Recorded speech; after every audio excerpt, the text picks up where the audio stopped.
வணக்கம் நண்பர்களே. நம்ம டிஸ்க்ளைமர் எடுத்துக்கிறோம். நம்ம செபி ரிஜிஸ்டர் அட்வைசரோ ஆர்ஐஓ கிடையாது. நம்ம இங்க பேசக்கூடியது எல்லாமே தகவலா மாத்திரமே பார்க்கப்பட வேண்டும். இது யாருக்கும் முதலீடு சம்பந்தமாகவோ, பங்குகளை வாங்கவோ, விற்கவோ நம்ம எந்த ஆலோசனையும் கொடுக்கப்படல. எல்லா தொழிலும் ரிஸ்க் இருக்கும். ரிஸ்க் புரிஞ்சுட்டு எச்சரிக்கையோட தொழில் செய்யும்போது எல்லாமே நல்லா இருக்கும். நம்மள ஆதரிக்கிற அனைத்து நல்ல உள்ளங்களுக்கும் நன்றி. வளமுடன் வாழ்க.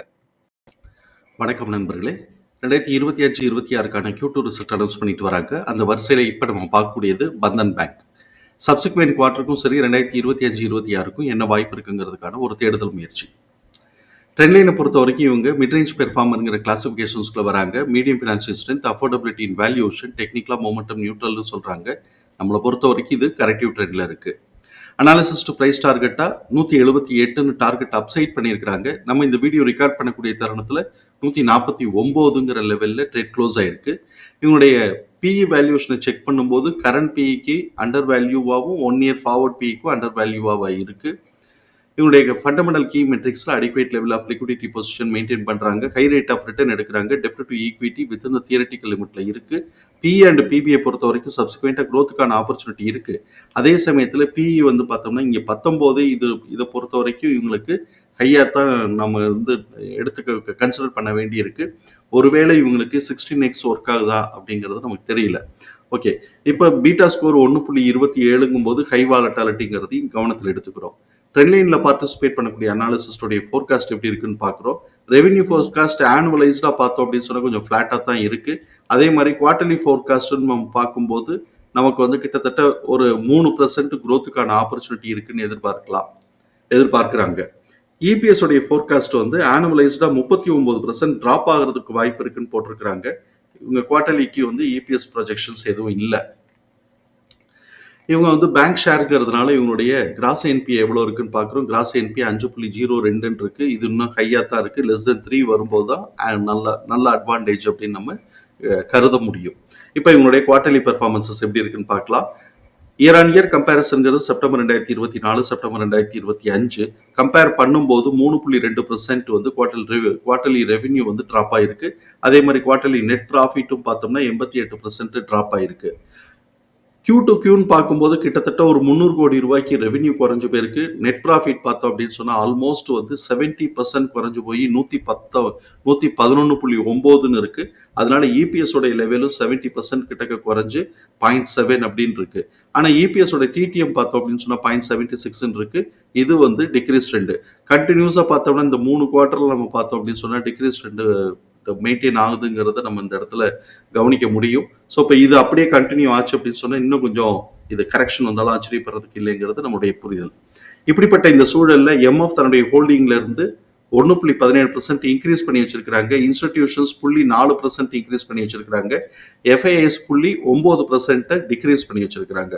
எஃப்ஐஎஸ் குறைச்சிருக்கிறாங்க, எம்எஃப்பும் இன்ஸ்டிடியூஷன்ஸும் ஏற்றி வச்சிருக்கிறாங்க. இப்ப இந்த அட்ஜஸ்ட்மெண்ட்டுக்கு பிறகு எம்எஃப் உடைய கரண்ட் ஹோல்டிங் 9% ஆகும், இன்ஸ்டிடியூஷன்ஸ் உடைய ஹோல்டிங் 41% ஆகும், எஃப்ஐஎஸ் உடைய ஹோல்டிங் 23% ஆகும் இருக்கு. இவங்களுடைய இபிஎஸ் தகவல்களை நம்மளோட எக்ஸல் ஃபார்மேட்ல நம்ம போட்டிருக்கிறோம். இங்க நம்ம கவனிக்கக்கூடியது book value 147.2, fair price 159, current price 149. Fair price current பிரைஸோட ரேஷியோ 0.93 இருக்கு. இது நம்மளை பொறுத்த வரைக்கும் அஃபோர்டபிலிட்டியில தான் இருக்கு அப்படிங்கிறது நம்மளுடைய பார்வை. அதே சமயத்தில் இவங்க சென்சிட்டிவ் ஸ்டாக் அப்படிங்கிறதுனால நம்ம வந்து கவனத்தில் எடுத்துக்க வேண்டியது 1 அப்புறம் 1.25 ரெண்டுத்தையுமே எடுத்துக்கணும். இப்போ நமக்கு வந்து இந்த இடத்துல இவன் சப்சிக்வெண்டா இவன் வந்து ஒரு அப்சைட் மூவ்மெண்ட் கொடுக்குறான்னு வச்சுக்கோமே. அப்படி கொடுத்தான் அப்படின்னு சொன்னோம்னாக்க 1 ரீச் பண்றான்னா 159 அப்படிங்கிற லெவல் கிடைக்குது. 1.25 ரீச் பண்றான்னா 199ங்கிற லெவல் கிடைக்குது. 1.5 வரைக்கும் மேலே போறான்னா 239ன்னு பிரைஸ் கன்வெர்ட் ஆகுது. ஸோ இப்போ இதெல்லாம் வந்து ஃபேர் பிரைஸ் கரண்ட் பிரைஸோட ரேஷியோ பேஸ் பண்ணி நமக்கு கிடைக்கக்கூடிய பிரைஸ் ரேஞ்சஸ். அடுத்து மேல அப்சைட் மூவ் ஆனாக்க 159, 199 அப்படிங்கிற லெவல்ஸ் நமக்கு கிடைக்குது. இதுல வந்து நம்ம எக்ஸ்போனன்ஷியல்ல வர்றதை நம்ம அப்புறம் பார்ப்போம். இப்போ நெக்ஸ்ட் குவார்டருடைய ஆக்சுவல் ரிசல்ட் வர்ற வரைக்கும் இவனுடைய பிஹேவியர் எப்படி இருக்கிறதுக்கு வாய்ப்பு இருக்கு அப்படின்னு சொல்லிட்டு நம்ம அசஸ் பண்ணணும். அதுக்கு கரண்ட் இபிஎஸ் உடைய டிடிஎம் நம்ம எடுக்கிறோம். 7.7 கரண்ட் இபிஎஸ் உடைய டிடிஎம். அது ஆவரேஜ் பண்ணும்போது 1.93 வருது. இதுதான் நெக்ஸ்ட் குவார்டருக்கான ஆவரேஜ் எஸ்டிமேட்டட் இபிஎஸ். இதை நெக்ஸ்ட் குவார்டருக்கு எக்ஸிட் ஆக போற 2.7ஓட கம்பேர் பண்றோம். ஸோ இப்போ இங்கே ஆவரேஜ் எஸ்டிமேஷன் கிட்டத்தட்ட 0.8 கம்மியா இருக்கு. 0.8 கம்மியா இருக்கு அப்படின்னு சொன்னாலே நமக்கு ப்ரீவியஸ் குவார்டருடைய ஹைட்டை மேல உடைக்கிறதுக்கான வாய்ப்புகள் இல்லை. அதே சமயத்துல ப்ரீவியஸ் குவார்டருடைய லோவை கீழே கட் பண்றதுக்கான வாய்ப்புகள் இருக்கு அப்படின்னு சொல்லிட்டு நம்ம எதிர்பார்க்கலாம். இது நார்மலா வந்து நம்ம அஸ்யூம் பண்ணுவோம். இந்த இடத்துல நம்ம என்ன செய்றோம்னாக்க Q2 ஓடையும் குமுலேட்டிவ் ஆவரேஜோடையும் கம்பேர் பண்றோம். Q2 ஓட கம்பேர் பண்ணும்போது ஆவரேஜ் எஸ்டிமேஷன் கூட இருக்கு. குமுலேட்டிவ் ஆவரேஜோட கம்பேர் பண்ணும்போது ஆவரேஜ் எஸ்டிமேஷன் கூட இருக்கு. அப்ப ப்ரீவியஸ் குவார்ட்டருடைய ஹைட்ட மேல உடைக்கிறது சந்தேகம். அது உறுதியா இருக்கு. அதுல நல்லா ஸ்ட்ராங்கா இருக்கு. ஆனா ப்ரீவியஸ் குவார்ட்டருடைய லோவ கீழ கட் பண்ணுவானாங்கன்னா, அது நமக்கு சந்தேகத்துக்குரியதா வருது.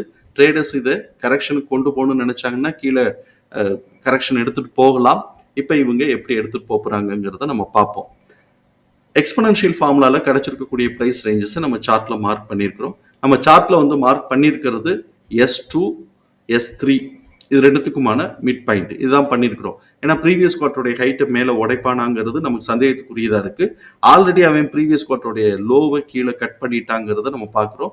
இப்போ இந்த கரெக்ஷன் லீட் எடுத்துச்சுன்னா எய்தர் S2ல சப்போர்ட் எடுக்கலாம், அப்படி இல்லைன்னா மிட் பாயிண்ட் வரைக்குமோ S3 வரைக்குமோ இது வந்து கரெக்ஷன் எடுக்கலாம். ட்ரேடர்ஸ் எவ்வளோ தூரத்துக்கு எடுத்துட்டு போகணும்னு கொண்டு போறாங்க அப்படிங்கிறத நம்ம பார்க்கலாம்.